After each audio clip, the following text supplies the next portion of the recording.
I'd like to start this video by just sharing some beautiful images of Antarctica. My best word to describe this voyage is otherworldly.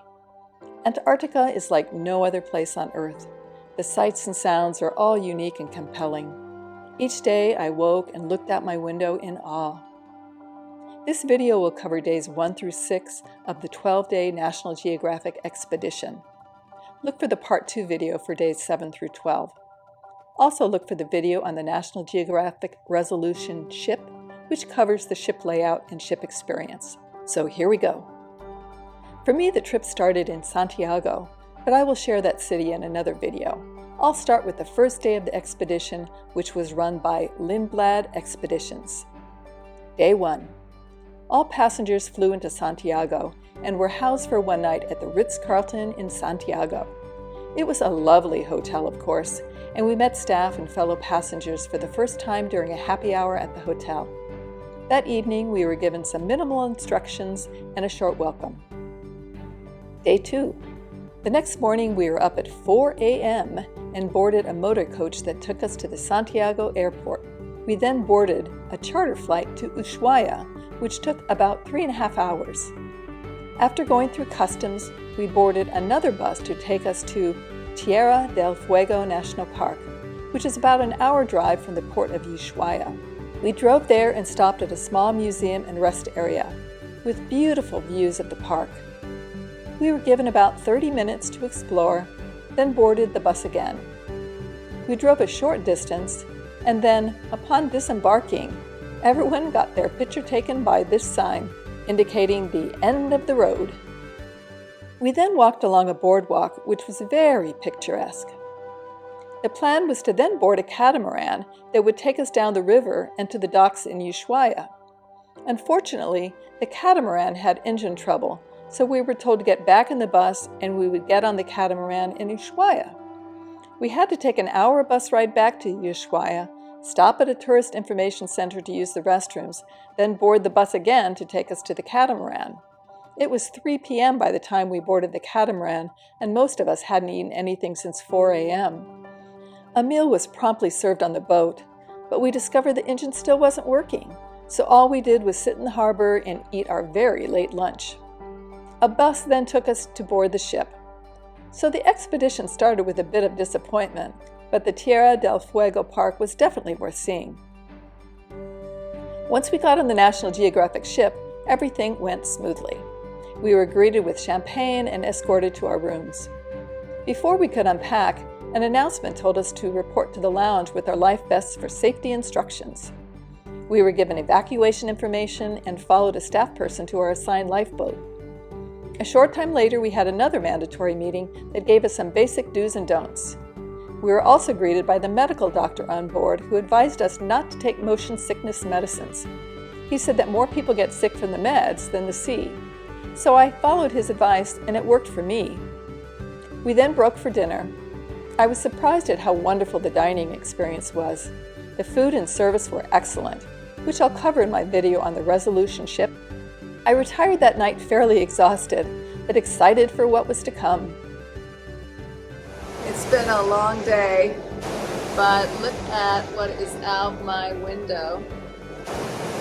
It's really spectacular. We're just starting to hit the Drake Passage, just starting to rock and roll just a little bit, but it's time for bed. It's been about an 18-hour day already. Day 3. When we woke after our first night at sea, we were already at least a third of the way across the Drake Passage. The waves were definitely making it a challenge to walk around the ship, and unfortunately some passengers did get seasickness. Since this was a sea day, we had several information sessions to keep us occupied. Importantly, we had a session on biosecurity decontamination, which is necessary to get off the boat. It is an important process that minimizes the risk of bringing non-native species, pests, and viruses into Antarctica. In another session, we learned about Antarctic exploration, which included some captivating stories about the competition to be the first to the South Pole. All sessions were very informative and presented in a fun and friendly way. Nothing too long or protracted. However, my favorite was the session we had on the methods to take better smartphone pictures. It was great information, and everyone came away with a new trick that they applied during the trip. Day 4. I woke at 6 a.m. and looked out the window to extremely overcast skies. It was rainy and misty. However, by the time we arrived at our destination, the fog had mostly cleared. One of the advantages on an expedition on a National Geographic ship is that the captain and team have the flexibility to follow the weather and find pockets of clear skies. The ship is also able to go through narrow passages that larger ships cannot. Many cruise lines have specified places to go and have to stick to their schedule, so they all tend to go to the same places. Our ship definitely went where other ships did not. I should also explain that the staff always took off early in the morning to scout out where we would land, hike, or ride to make sure everything was safe. We were now in HO on Barrientos Island in the South Shetland Islands. This cove had much better weather than what I had seen in the morning. We took the Zodiac to the island, which was an easy short trip. We had a very short hike to the top of a hill. The island was very slippery with penguin poop or guano, so you had to be fairly careful with your steps. But the excursion was amazing. There were both chinstrap and gentoo penguins that were all nesting. There were also several sea lions in the midst of them. Of course, the scenery was also spectacular. Once back on board, we ate lunch, and the ship immediately departed. The waters were calm as we traveled by some glaciers and beautiful snow-covered rocky hills. It was breathtaking. The ship stopped in a new place, and we took a second excursion, which was a Zodiac ride. They took us to Edinburgh Hill on Livingston Island, which is a pretty amazing hill created by a tectonic shift. We all used some of our photography technique we had just learned to get some pretty fabulous photos. That evening we had a briefing that gave us a bit of scientific info related to what we had seen and would be seeing. This was followed by plans for the following day and then dinner. This itinerary is pretty much how things ran every day while we were on the continent. Breakfast excursion, lunch excursion, happy hour info session, briefing, and dinner. Day 5. The first excursion was a Zodiac ride to Brown Bluff on the Antarctic continent, which is covered in penguins. And I mean covered in penguins. I should explain that each excursion generally had 2 or 3 options, depending on the weather and conditions. If you didn't feel comfortable hiking, you could just take a Zodiac ride, or stay on the ship for that matter. On the excursion I took, we visited Brown Bluff with a minor amount of walking, then got back in the Zodiac and rode along the shore. Our group asked our driver to take us to some of the icebergs that were floating farther from the shore. Against her better judgment, she did, and we all got pretty wet because the waves had increased dramatically from our departure. This was the wettest I got on any of the excursions. Luckily, it was a short trip back to the warm ship. After lunch, we had an info session on kayaking, which was required for anyone who wanted to kayak during the trip. By this time, the boat had stopped near Devil Island in the Weddell Sea. Our second outing was a hike up a somewhat steep hill. This hike wasn't for the faint of heart. It started with us climbing up a stream, then up a rocky, snow-covered hill. I pulled up the rear and was looking forward to some pretty views from the top. However, it was snowing substantially, so there was poor visibility. Going down was much easier than up, and halfway down I enjoyed some views of the other side of the hill. We got down pretty quickly and walked the shore a bit, where I love seeing an alley of ice sculptures on the shore. We then headed back by Zodiac to the ship. After the nightly briefing session, a group of us were invited to the chef's dinner table. All passengers got invited once during the trip, and we were treated to an amazing meal of tasting items. It was one of the best meals I ever had. And by the way, you are not only enjoying great food, but the most surreal and spectacular views as you eat. As I said, it was really otherworldly everywhere you looked. Day 6.